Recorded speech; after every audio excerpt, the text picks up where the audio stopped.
Hello, one and all, and welcome back to another thrilling episode of Off the Dome. I'm your humble interviewer, Jordan Brown, and with me for the very first time is our outstanding organizer. Say hi, outstanding organizer. Oh, I was hoping there would be alliteration. Hi, outstanding organizer. There's always alliteration. Amazing. Laser, thank you so much. This is so exciting. You are in the midst of a really exciting... I messaged you this today. I'm so bummed because, your Kickstarter cleared before we did our interview, and I really like taking credit for things that I don't have much to do with. So, like the Bridgerton Kickstarter, I think I genuinely may have put them over the edge. I agree with that. As a person who was watching that closely, I agree. Yes. Reika was going to clear easy, but I did interview her before she had met the goal. I posted some things before it happened, so I can take partial credit. Absolutely. That was so funny. I was actually on a call with Reika that morning, and she was like, I was supposed to be talking to Jordan right now, but I'm still literally launching the Kickstarter. I was like, that was a crazy scheduling choice. Yeah. It's really amazing. But you still got it before it funded, which is great. So it is your... Yeah, because literally, she launched 20 minutes before, she had to send me an email to delay our chat so that she could finish launching the Kickstarter, which you helped with. But before we get into all of that, and The Joy Who Lived, which I'm so excited to talk to you about, I have to know about a 100-person escape room and how on earth that works. Amazing. Yes, I see. You have read my bio. 100-person escape room. So that is a reference to my RIP marriage. Which I had we at our wedding, we decided to do a thing where immediately after getting married, we would pretend we had lost the rings and all of the guests had to find them, which involved opening all of the wedding presents, taking apart all of the wedding decorations. And the climax of it was my friend Molly Lewis had to solve a Rubik's Cube in front of everybody. It was very fun and very dumb and extremely we had to make sure during that time that the bar was open for people who would hate us for making them be in an escape room. But truly, it was a really incredible experience. I had a lot of fun with it. Oh man, that's so fun! I love that so much. I think I would like it. I'm trying to put myself in the mind of a wedding guest. As I am married, and as a host of it, I feel like it would have been a lot of fun to pull that. Yeah, because I love a good shenanigan. As a guest, I'm like, would I enjoy? I think I would enjoy that because I don't need a dance. Yeah, it's fine. This seems fun. Sure. Yeah, we had a lot of people at the wedding who were very nerdy, and I think it was fun. One of my favorite photos is my cousin, who was at the time maybe 7 or 8. Clearly, there's a photo of her clearly thinking she's explaining the puzzle to Mike Selinker, who is one of the foremost puzzle creators in the world, and he's like, go on. And he looks so frustrated, and she looks so excited to be telling him how it works, and it's one of my favorite things that's ever happened. That's amazing. I love that so much. I should say you sent me your bio today, which I am deeply offended that you think I didn't already have that tab open on my computer. Good. I'm glad. Look, the intent was to offend you. So my go-to, and I've said this to a few people, the first question I ask, I always want it to be as alienating to the audience as possible. They are just not. They're just I don't know what they're talking about. And you did a great job explaining it. So they came in immediately, but there's a moment when they hear that question that they're like, 100%. What is Jordan asking about? And that's always my goal. I just want something obscure and bad. I love that. Not enough talk show hosts are trying to alienate people. So the audience specifically. I want it to be a challenge to get through the first 2 minutes of any interview I do. Great. Someone asked me today, they're like, do you practice the intro or do you just dive in and talk that fast? And I was like, I've been doing this too many times to practice. There's it's 30 seconds before someone joins and I'm like, words that mean good that start with the letter and then whatever word I have chosen, and I'm like, I gotta find it. That's more prep than they sometimes do on Do 20. I see them having to come up with that alliteration in person and ahead of time. So you're you're ahead of that. You have 2 minutes before the interview starts. Yeah, I'm a professional for sure. All right. The Joy Who Lived. Let's talk about it. This is, first of all, the greatest name I've ever heard. Thank you so much. it provides me with, I have thought about it since like whenever you first announced it. I think I saw it first. Izzy had shared it on Instagram, and I saw it and I saw the name and I was like, fuck, that's so good. I was like, oh, she's gonna be so mad about it, and that fills my heart with joy so much. Anyway, The Joy Who Lived. Tell me about the festival. Sure. Yes. I'm really glad you like the name. I'll be honest. One of the delays in getting the thing started was we need a good title for this, and I accessed every trans person I know who are all really good at puns, and it took us like a couple of months to come up with that. So I'm very glad you like it, because truly, it was like, well, it has to be a good. I'm a good title person. So, The Joy Who Lived is a theater and comedy festival that's happening in Los Angeles, with also a lot of streamed events.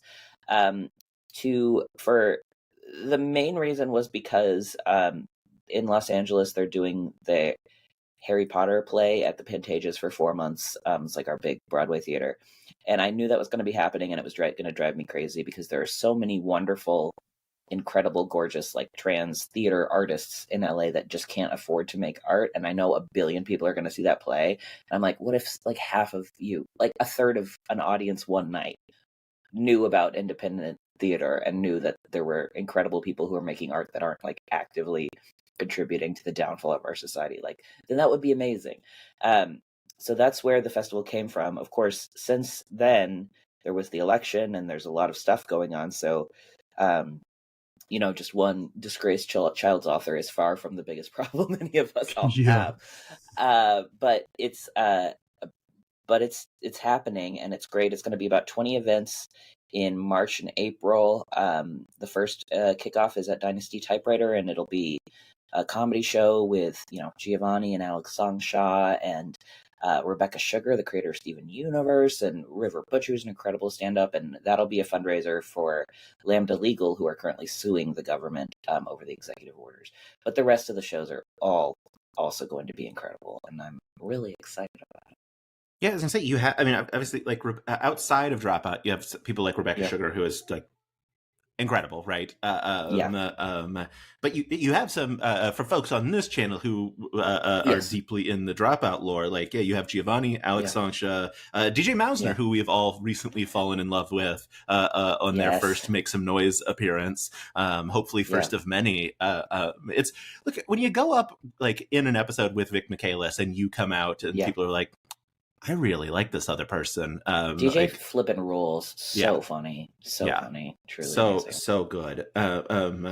It's really fun. It's really cool. Like I said, you have a Kickstarter going. You have cleared but a bunch of really cool rewards. Stickers, which are not... Look, I'm just going to say it. Not as good as Reika's stickers in her Kickstarter. Okay, to be fair, we haven't released all of our Kickstarter designs yet, but I will say, if you haven't seen the Reika's Kickstarter for her film Vidya's Guide to the Afterlife, I will say that that is a compliment completely for me, because it was my idea and I art directed that whole process. And being able to email an old friend of mine who designed a bunch of merch for like my band back in the day and be like, so how are you at big butts on dinosaurs? Like, would you be able to do like 5 different dinosaurs with big butts? Listen, we know we can't do Yoshi, who is Reika's true love. Right. We can't do like caked up Yoshi, but we want the energy of that. And truly, every time I got a new revision and then I would have to send it to Reika and then convey Reika's notes of like, I don't know, like maybe this, like, is it better for the T-Rex to have good legs, and then like, can we add a bulge on somebody, and what should the tattoos say? Like, really, like, what an absolute delight to work with Reika, because everything is going to be ambitious and just the stupidest thing possible, which incredible. Incredible. I love that so much. Yeah, it's when I interviewed Reika the first time, that she didn't have like the Instagram channel yet. Like, there was a lot of you had to be following her on Instagram to know how much she loved a caked up Yoshi. And so like my first question to her was like, is Yoshi with a thick ass, the height of comedy. Yeah. And then shout out to Riverside, which we're recording on, in their like auto titling of captions. That is exactly what they titled the section. They're like Yoshi with a thick ass. I think it juicy ass, whatever it was, height of comedy. And I was like, you nailed it, Riverside. But yeah, Incredible. So delightful. You mentioned your band. I have a question. Did the McElroy steal Lasers and Feelings from you? Do you know that they play a game called Lasers and Feelings? Yes, I have. I can draw the line for you right now. In 2012, my band released an album called Lasers and Feelings. And along with that, it was actually one of the beginnings of my crowdfunding journey, now a thing that I do professionally. But we decided to, because art is impossible to fund, as you know. So the way you do it is you find people who can pay more than they need to for art. So we had a package that was maybe like $25 instead of just $10 for a CD. And you could get a set of 3 6-sided dice that were customized to our band. There was like a dinosaur and a cat and something else. And then we announced that, and our friend John Harper reached out and said, I see you're releasing dice. Can I write a game based on your album that uses 3d6? And that's what Lasers and Feelings is. Lasers and Feelings is a fan project based on that album that is now just like a really good one-page RPG that people play all the time. So people ask me if I wrote that song based on that. It's like, no, but I also have nothing to do with how incredible that game is, except that it has a lot of really specific references to my band. Yes. Yeah, that's so funny. Yeah, as I was doing like the deep dive, I was like, I saw Lasers and Feelings, and I was like, I've heard someone play Lasers and Feelings before, and I had to like try to like go down that rabbit hole, and didn't make it very far before I was like, I'm just gonna ask Laser when I talk to him later. On their like some of their Taz like live shows. They do like their little like rockabilly thing, which I've seen live, which is incredible. I love the McElroy brothers. They haven't that they didn't steal from me. I'm sure they've stolen my wife and my family and everything, but that particularly thing, I think I can't be mad about. That's super fair. It's also it's a super fun, like it's a very fun song. I was listening to it today. A delightful as I was listening to it, I was like, they can't not be related. Like they have. It is like. It is the concept of the game and the concept of the song are the same. Like I was like, they have to be related. But yeah, it's Double Clicks, right? That is who released Lasers and Feelings. Okay, I just want to make sure. I know you have roughly, I would say, 10,000 artistic projects, and I'm trying to keep them all straight, and that's I accurate. probably won't. That's totally fine. You have an expert here. Yes, that makes sense. Talk to me about the Double Clicks, the like very nerdy, very fun band you have. Yeah. So this band started in 2011. It's my sister and I. Shout out Aubrey Turner. We started writing songs on the internet. Well, we started like just setting weird stuff to music when I was still in college, and then we'd go to an open mic night, and I'd sneak in because I wasn't 21 yet, and we would play a song every week. And then we started getting booked on shows and realized that all of our songs were too short and we needed to have a lot more material. So we started setting a deadline that we would write a new song every week and release it on YouTube. And by the end of that project, we were like touring, and we had got to open for Hank Green and Paul and Storm and stuff like that. It was a very cool experience of like not really intending to start a band, and then suddenly within a couple of years, like I had used up all my vacation days at work, so I had to become a professional musician suddenly, and that was a really cool experience. That's very cool. I will say, if you are on Spotify and you go to the Double Clicks radio, Hank Green is on there, but also Garfunkel and Oates, which I think is a very solid compliment to like where you are hitting musically. Yeah, it used to be 2 girls. I was playing this funny character of a girl back then. Very, very funny stuff. That's a joke. But we actually, our album Dimetrodon was produced by Mike Furman at the same time he was producing Garfunkel and Oates' album. That's super fun. We're all the same people. Yeah, ultimately. Yeah. I mean, look, is that the transition for? That's not the right word that I wanted. Like questions transition. Sure. To a good place for a Shark Ate My Penis. Like that feels like a good place. I actually have that feels interconnected. Yeah, I was gonna say I have my prop My gender is back there. This is from A Shark Ate My Penis. A Shark Ate My Penis is a solo musical that I wrote and did at Edinburgh Fringe 2-3 years ago. And I've done in LA a bit, and it's a show about trans men through history who kind of helped me figure out my journey as a trans man, because, you know, a lot of trans history is pretty, is erased, but trans mask history, for better or worse, as we see that visibility is definitely a trap, but trans mask, like, it just completely gets erased. These people just disappear. And so unless you basically, you think of like the pregnant man, Sunny, like Cher's kid, and then like Allie Beard's. Those are the trans people in this world that anyone's ever heard of. And so actually reading this history and finding out these guys and these people who have like wrestled with the same stuff that I'd been wrestling with for a long time, of like, do I want to be a man, or do I just want like basic human rights? And like, it's a tricky thing to go through as a quote woman. And they had been going through those journeys as well. And like, there are really like incredible feminist trans men for the last hundreds of years, right? Of like people who, that's a superpower of transness, is like being able to advocate for everybody. But anyway, that show is based, the title of the show is based on a guy named Sam Bundy, who was arrested for being trans. And when he was asked why he was a man who didn't have a penis, he said, "I owe that particular deformity to a shark in the West Indies." So it was like, no, I'm not a girl. A shark ate my penis, which I think is the greatest thing anyone's ever done. Truly, that's incredible. My hero. Yeah, that's so good. That feels like a solid fit, from what I understand, for Edinburgh Fringe. Just like, yes, that feels like right up their alley. Because like, just weird isn't the right word for it, but esoteric is the right word for it. I think. I'm not 100% that I use the word correctly, but I'm going to move on like I did. I mean, it's fringy. It's like, that's exactly what it is, right? It's theater on the fringe. It's theater that you couldn't probably pitch to a theater to be like, I'm doing this, but if you put it up, people will come, and that's what like indie art is all about. And that's what my whole vibe. And that's a perfect segue back to The Joy Who Lived, because we didn't get to all the other very great. We got distracted by thick dinosaurs. And I will. And listen, I'm not mad at that. I'm never mad at being distracted by thick dinosaurs. Oh God, it's part of our lives. It's the funniest thing in the world to me. That they exist at all. Like that. Like it's so funny that people are like, this is what I'm going to spend my time on. And my considerable talent, because like they're not. I mean, they're bad, like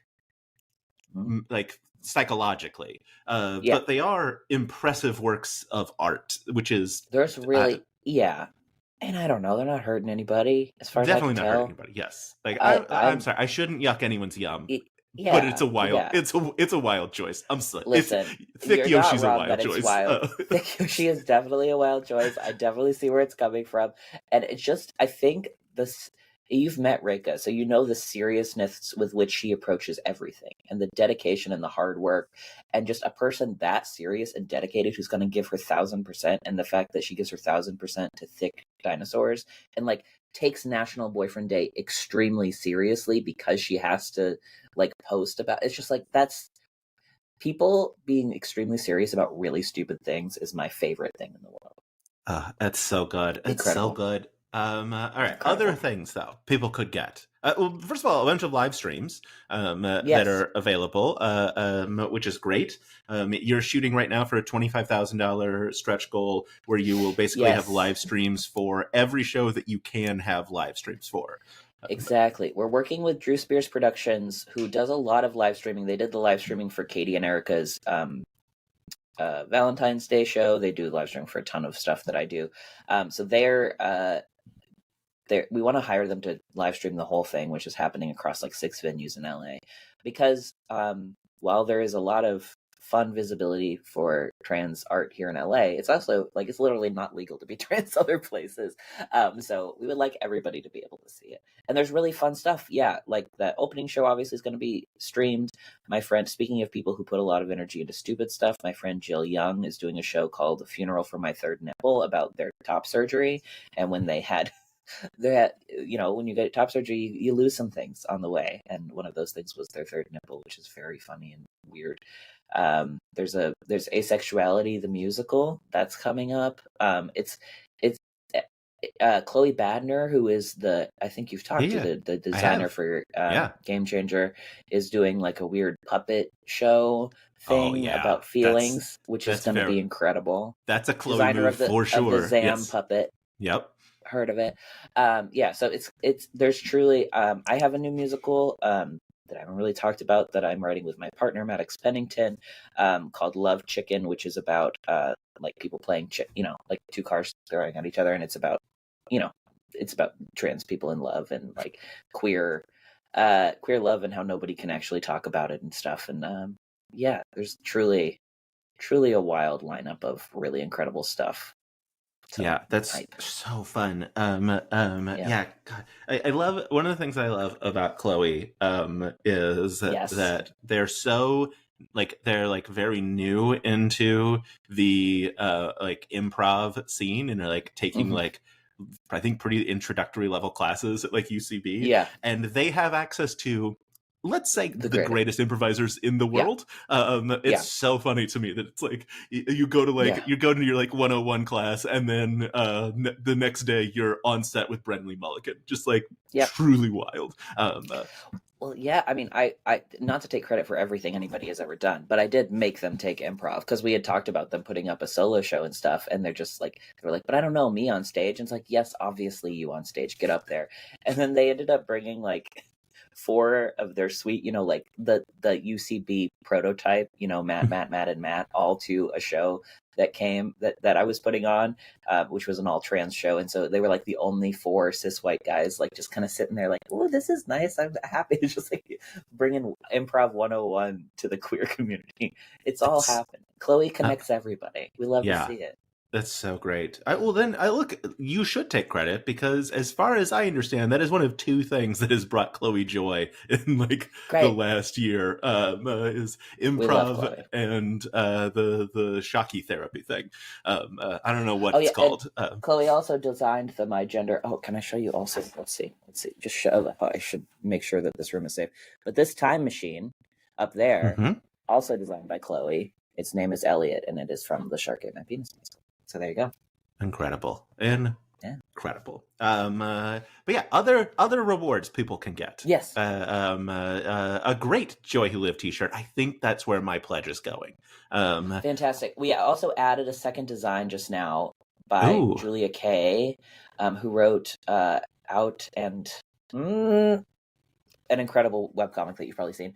And it's a little witch going trans rights and turning a person into a frog. And the frog goes, "How could you do this to me, an author?" Which is my favorite thing.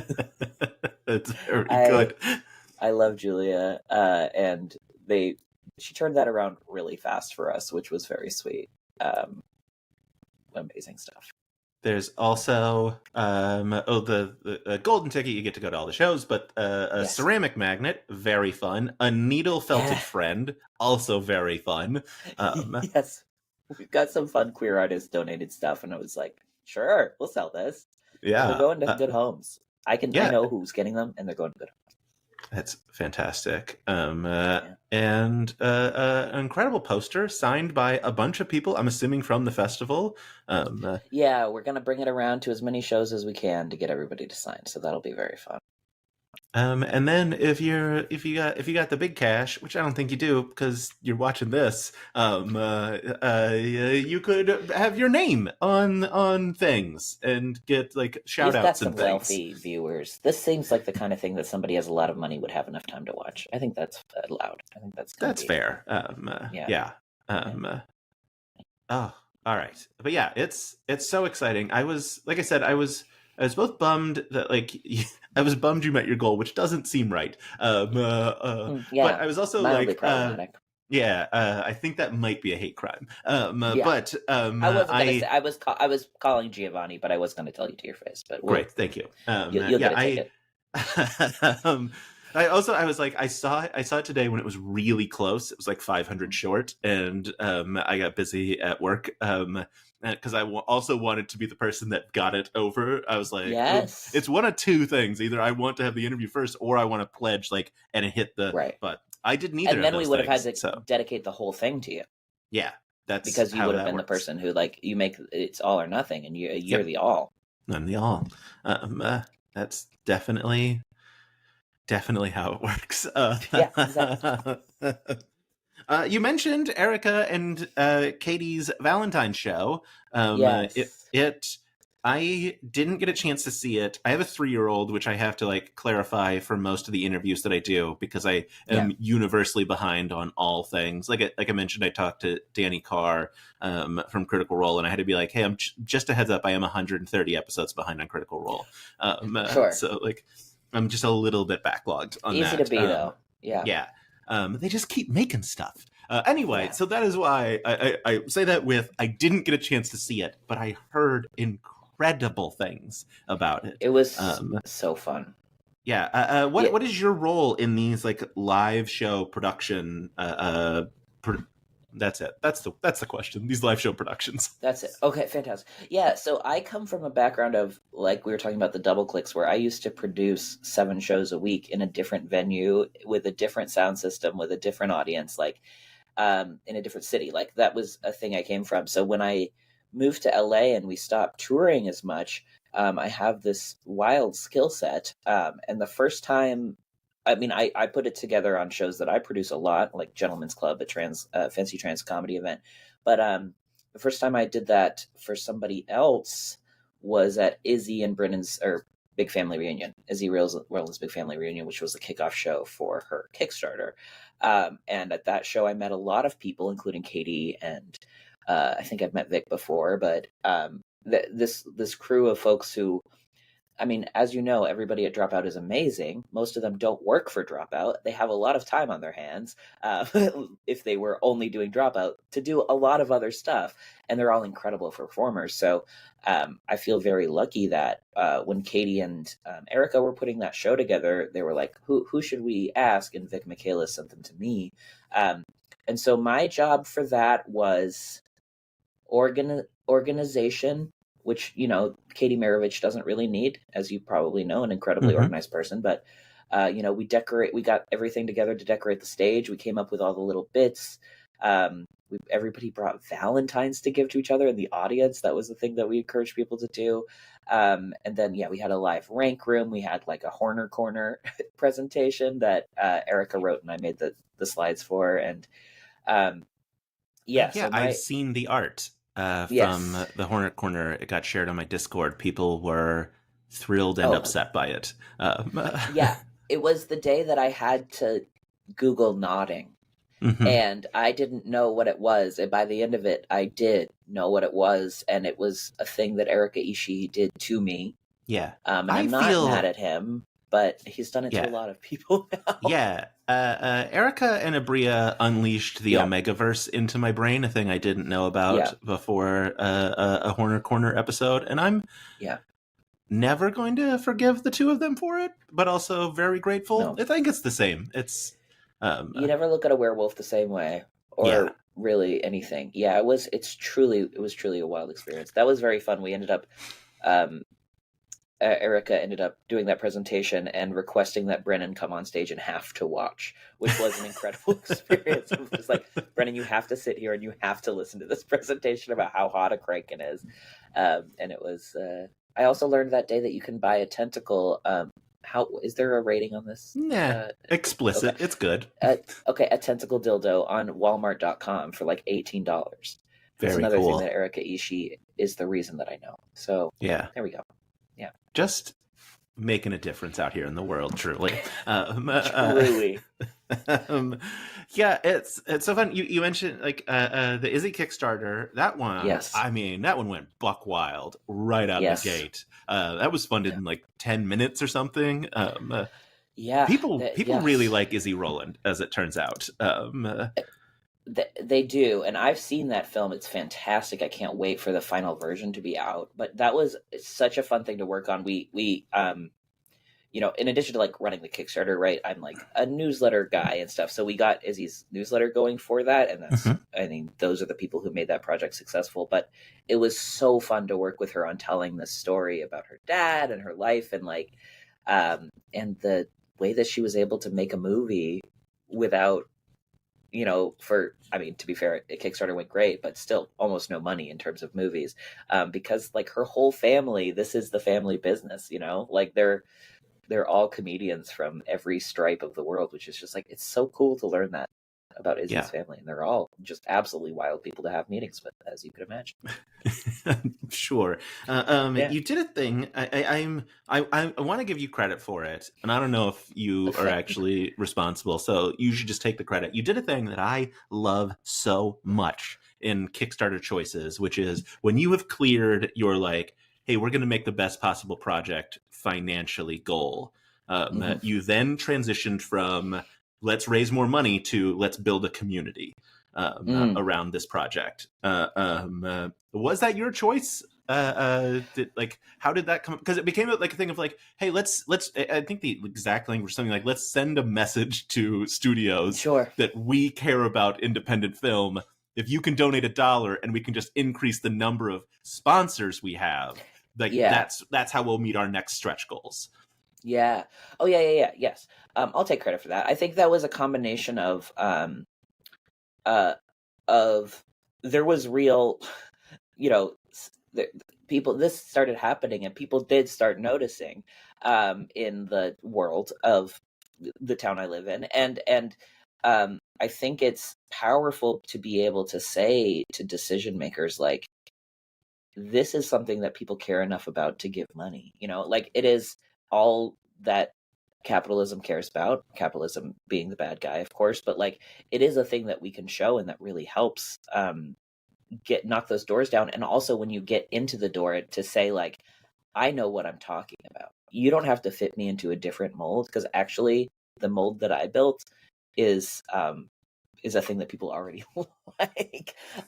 Plus I think that's really fun, just to be able to like, I don't know, we have now this community of 5,253 people that are getting updated on the project and stuff like that. And that's just fun for me to like know that this movie, when it does come out, is going to have that community.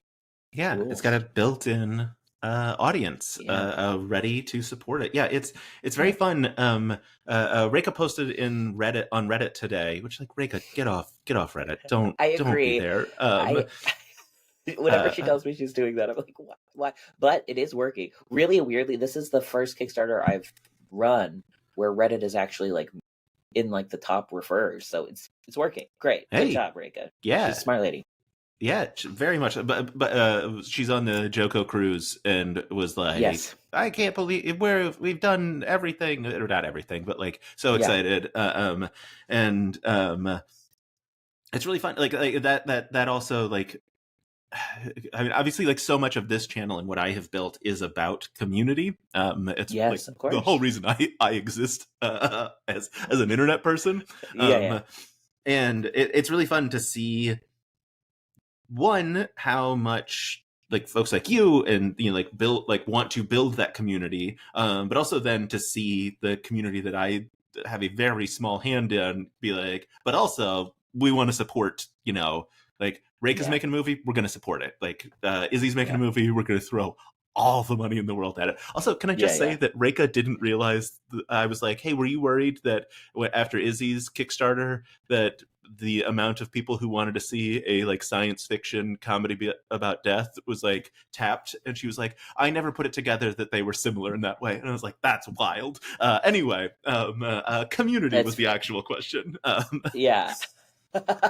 I love community. I think from my background of like when I was in that band, right out of college, I didn't know any better. And I don't regret, but we were so close to our community, right? And like I was a young woman, quote, on the internet. And so I hadn't, people were attracted to what we were doing. But the people that stuck around and the people who were interested in like our band when we weren't just going like LOL D&D, but they were also, we were like, we care about equality and we care about these things. And we were some of those people, you know, like YouTubers who build a community based on like a shared um, set of values. And I think that Dropout is it does the same thing. You know, like this is a community where they care about diversity and they care about, you can tell in the jokes that they release and stuff that they are trying not to hurt people, which is not easy and not something that I think we should ignore. Like there are so many podcasts and shows and TV shows that I can't watch because it's harmful to me and it's harmful to my community and it's harmful to, you know, trans folks and people of color and the disabled community. And like, these are easy targets for comedy, and Dropout does not do that. And I think that has led to a community of people who feel really safe and welcome, which is beautiful. And it's an honor to be able to be part of that community. I mean, I flipping love Dropout, and I just love feeling safe in something that's so hilarious. Yeah, that's super fun. It's I also say like it's um the other thing, like the other part of that is like, I mean, now, and I like I was part of the Unprepared Casters charity live stream last year that did like a charity fundraiser for Trans Lifeline, and like they've said every year, like, now more important than ever to like right raise money for and every year it's somehow more true, and it's just like, God, it has to stop being true at some point, please. Like, can we make it so that it's not always the most important time?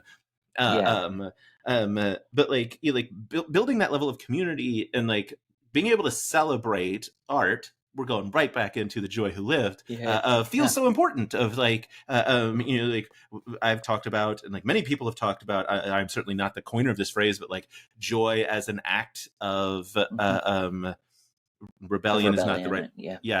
Of like, you know, like how important is that? Like, are you conscious of that as you were putting together the Joy Who Lived, of like what it will mean to folks? Yeah, I mean, I think, you know, after I would say that it happened at a particular point, but it really didn't. Like the thing that I dedicate my life to, let's say this started after the 2016 election, but really before that, of like, was, you know, what are my skills and what can I use them for? And, you know, I'm the kind of, you know, whatever you want to, whichever one of my diagnoses you want to attribute this to, but like, I love to have a flow chart of like, what is my life? And one of the things is like, how can I make life better for people who are trans, who are queer, who are misrepresented or underrepresented in various ways? And to me, the skills that I have lead to art and community and organization. Like, regardless, any point in history where any group has been, you know, targeted or whatever, coming together to sing is something that brings us joy and gives us the energy to go on, right? Having comedy, not just the comedy that does like stick it to the man and opens people's minds up about like whether, you know, Elon Musk is evil, etc. Thank you, Brennan.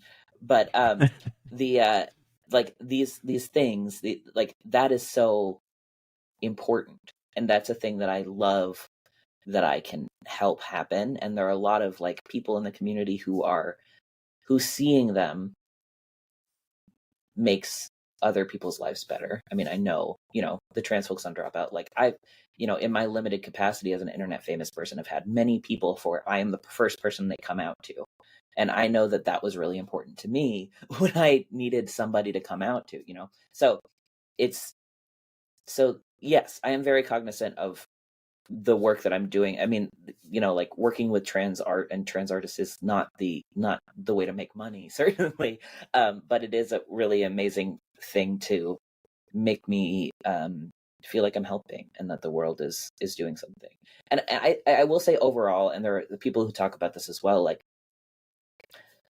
just the act of transitioning and deciding to live in the gender that you are meant to be is a rebellious act of joy, right? Like I could decide to be a miserable woman for the rest of my life, but I would prefer to be a man who has the capacity for happiness because that makes me a better member of society. Like me miserable is not helping anybody, but me happy, I can go and I can help my community and I can help all kinds of folks and I can like go do a job and adopt cats, you know, like these are things that I can't do if I'm paralyzed with this the horrible feeling of knowing that my body is wrong and knowing the way that people see me are wrong and I can't do anything about it. So transness in itself and gender expression for everybody, whether you are trans or cis or anything, like deciding to express yourself and be seen in the way you want to be seen is giving yourself the gift of joy and giving the world the gift of yourself, which I think is so super important. Oh man, just staggeringly beautiful. I don't know how to follow up with that because I just ask dumb questions about things, and you're out here all profound and nonsense. Hey, I will say my partner right now is rushing home, hoping that he can say hi to you because he's a big fan. He's like, "Wait, you're talking to Jordan?"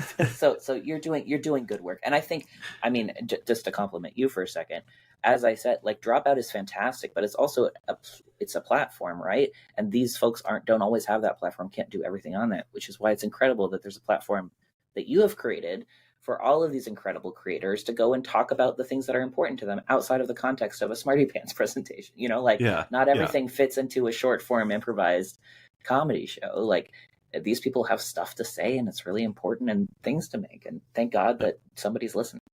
Thank you very much. That's very kind of you. I'll say, like, there was a point I was at the NADPOD 5-year anniversary show and like was waiting in line for merch, and someone came up to me, a young woman, and was like, "You've made me feel safe in this community."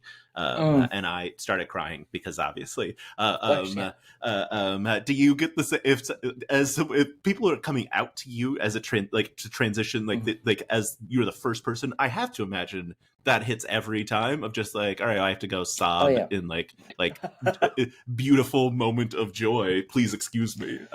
It's the best. I mean, I feel like talking about it, I feel so, I guess humbled is the word, but it's just like amazing. There are kids in the world who like literally dressed up as me for Halloween before they transitioned and before I transitioned. And then I transitioned and they dressed up as me for Halloween afterwards. And it's like, well, that's crazy and super flattering, and like the responsibility of like, well, I better not ever mess up in my whole life.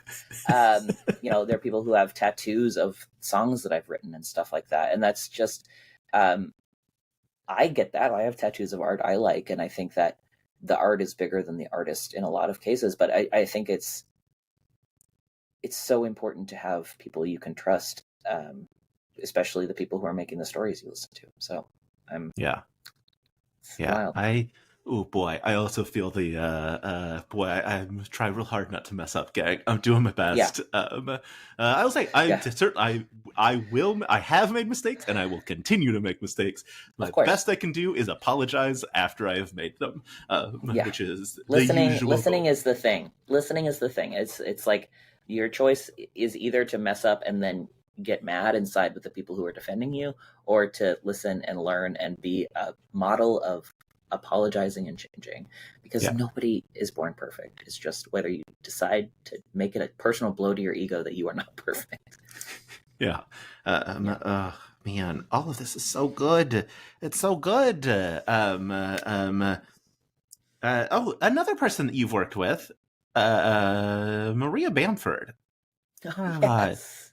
Just truly the most magical experience of my life is just my phone ringing. I'm like in the middle of a nap and it's Maria Bamford, and I pick up and she goes, "Hey Laser, it's Maria Bamford." I'm like, I know. Even if my caller ID didn't say and you didn't say your name, I would know this is Maria Bamford. What a wonderful human being.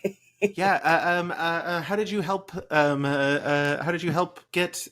What did you help Maria with? Yeah, sure. Yeah, this is the common theme in my life that happened. This started in the last 5 years or so, but short story is the Double Clicks was my band. We immediately had really great success on Kickstarter, and that became a thing that I realized my brain is wired very specifically to do Kickstarters. Like I love art and I love community, two things that we've been talking about, and I don't mind telling people that they need to pay for art. So I get called in for Kickstarter, so that's how I got called in for Izzy. I worked on the Desi Quest Kickstarter. I've worked on all of this stuff, but Maria heard about me from her friend Jackie Cation, who is a person that I've toured with and is incredible. Jackie Cation, yeah, truly the best. And then wanted to fund a web series. The best thing about Maria's web series is that she refused to do any rewards, and she didn't want anybody who paid more than anybody else to get more for paying more than anybody else. And so it's just like the anti-Kickstarter, basically. We're just like, well, we'll have like 5 levels because I need you to have 5 levels, otherwise people aren't going to pick them. But all of them are exactly the same, and you don't get anything for it. And the people at Kickstarter were like, I don't think this is. And I'm like, listen, we're not convincing her to do it otherwise, and it flipping worked. And she ended up with extra money that she just donated to the LA Fires, which is incredible. Like to a bunch of different. She and her partner went GoFundMe shopping with the extra like $25K that they made from the project. That's like astonishing. Also, feels like the most Maria Bamford thing that's ever existed. Of just like, it's very funny to like, if Kickstarter's like, hey, I don't know, you should have been like, no, you don't know Maria's fans. This is exactly what they want. And that's the thing I love about Kickstarter, and I love about the work that I get to do is just like, it's about when you're dealing directly with people, it's just about being yourself. And the more yourself you can be, the more people are attracted to that like light and energy, which is why like, it's like, yes, Izzy, you should absolutely just use Comic Sans for this art. Or like, yes, you should just be like, just like be yourself and be loud and weird. And we'll just list Brennan as Brennan Rowland on the page. That'll confuse people, but I think they'll get the idea. The funniest thing. And it's just like people are attracted to that. And there are systems of art in especially Hollywood, which are breaking down, they see people that are successful and they try to emulate exactly that successful path. But that's not what people are attracted to. They aren't attracted to that path. They're attracted to that person who built that path. And so Maria Bamford just doing whatever the hell she wants is what people want, regardless of what a bad idea it is, given everybody else's experience. Yeah, it's so funny. Yeah, I live in Austin, Texas, and we have a comedy festival here, Moon Tower Comedy Festival, and Maria will periodically be on that list. And oh man, what a joy every time! Of just because like a lot of times she'll do like a big headlining show, which obviously well deserved, of course. But then like periodically you'll just be at like a tiny room, and she'll just like pop in to do like 5 minutes, and it's just like it's the best because like. Wasn't on the list. You're just like sitting there, which is a thing that happens in LA. I know a lot. I lived in LA for a little over a year where like I would go to UCB all the time and just be like, oh, by the way, Jim Gaffigan's here and it's going to come out and do 5. And you're like, I'm sorry, what? The biggest names in comedy are just like bouncing around. They want to try out a new set. Okay, I'm down for it. I'm sitting cross-legged on a stage. Let's go. Absolutely. But, yeah, Bamford will just get brunch with a random stranger and yell and talk out her set with them. Like she'll just do her set because she doesn't like going to clubs anymore. So she'll just sit down and be like, I need to run my hour. Will you just come and have brunch with me? Anybody in any town where I am? It's so amazing. What a wild life that I could never live. But God bless her. Oh, that's so fun. All right, so we've covered Izzy Kickstarter. We've covered. Oh man, I'm so glad you mentioned the Brennan Rowland thing. I had forgotten about that. It's so good. It's so good. We talked about Reika's Kickstarter. Do you like? You obviously have The Joy Who Lived. Do you have other like giant projects that are coming up that you can tease even a little bit, or like is everything secret? No, I mean, I can tell you about a project that you probably already know exists, which is Becca Scott's Blood on the Clock Tower show. Yeah. I'm in episode 2, which I think comes out soon because their Kickstarter is going to be launching soon. Believe it or not, I'm involved in that. So that's going to be really awesome. I'm so the first episode, if you've watched, I mean, it's like it's watching Vic Michaelis and Brennan Lee Mulligan and all of these people play vampire or like play werewolf, like those games, like a hidden role game. It's a little more complicated. Blood on the Clock Tower is amazing because you can't solve it because there's probably bad information. And so it's just a bunch of friends lying to each other. And it was the first day I met Reika was on set for that. So that when you watch that, just be aware. but yeah, that'll be coming soon, and they're hopefully making more of that, which is great because I want more of those people playing weird games. Yeah, I will confess I haven't watched it yet, but It's there is okay, a very specific reason, which is I am planning to talk to Becca about it when it launches, and so I was like, I'm gonna wait until it like gets close to launch, so it's fresh on my mind. And I was just like, but then there will be a second episode, just so be aware that you'll have to watch 2 at that point. That's fine. Everybody looks great in it. They brought in the Dropout makeup people who are wonderful. Was it Denise Valentine who came in and like did makeup? Yes, I think Denise and somebody else. Yeah, really amazing. God, I talked to Denise last week, and I can't stop telling people this. She did the interview at an IKEA. She sat down at a desk in an That's IKEA. Classic. That's amazing. There are people just like wandering around behind her shopping. In an IKEA. Yeah, amazing. Just like in the showroom, just like sat down. Like she was like it's the biggest power play I've ever seen in my life. It's iconic. That rules. She rules so hard. That's incredible. What a vibe. Yeah. But yeah, I'm really excited because Kate Elliott was part of the first episode. I've talked to Kate recently, and was it? That's why I was like, why did I talk to Abria about this? It's because I was in New York.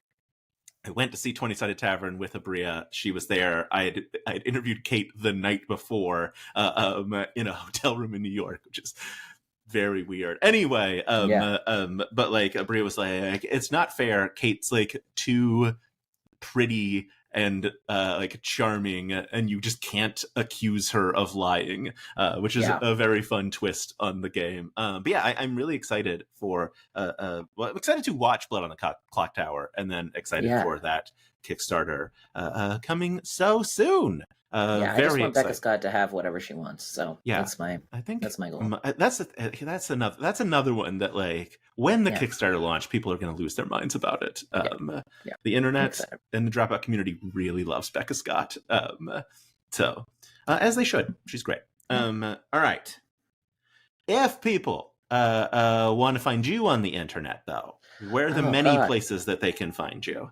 I think I'm mostly on Instagram these days. I try to not exist, but I'm Laser the Boy on Instagram, LaserTheboy. Yeah. So that's the main place. Or check out The Joy Who Lived, which I think is just Joy Who Lived on Instagram. And we have a website going up soon. Keep frantically refreshing joywholive.com, and right now it's very, very under construction, but maybe you'll enjoy that. Don't give it money until it seems like it's set up right. But yeah, please check out that festival. No matter where you are, the live streams are going to be incredible. It's like, Dropout Presents level, 3 cameras, microphones, the whole thing. It'll be great. I am so excited about it. It's a very ambitious project, and it's coming up in just like a few weeks. Yeah, the internet would not let me load joywholive.com. I'm very sad. It's actually, but also, we also have the joywholive.com. So that one will work right now. Yeah, as someone who has a name that is spelled not the correct way. The joywholive.com did bring me to a website. Mm-hmm. I got there. It looks nice. It's got like a calendar of events. Oh, there's so many. It does. You're a good man, Charlie Brown. Love it. There's an all trans. There's a good man, Charlie Brown. My friend is playing Charlie Brown. I cannot wait for that. That was a thing that was already kind of happening, and we were like, could we sponsor you and you could be part of our festival? And they were like, yes. It's going to be incredible. It came to the producer in a dream that he needed to do an all trans. There's a good man, Charlie Brown, and it was right. It was a right thing for him to do. I love that. I do see Funeral for My Third Nipple is also on that list. Yes. So folks can see that. Yeah, incredible. I'm so excited for this. Also, you have a Patreon. You should plug your Patreon. Yeah. Because I have a Patreon. I also have a day people should pay for art. Somebody else. Yeah, people should pay for art. I'm not making a ton of art right now. I'm making a lot of, I guess I am. I'm facilitating a lot of art. Yes. And I appreciate that Patreon every month. I use it to hire people to help me make art. So yeah, check me directly out, please. Amazing. Laser, thank you so much. This is an absolute joy. You. Joy Who Lived, no less. Look at that. We did it. That's the end. I don't have an interview. I'm just gonna hit stop recording. Okay, goodbye.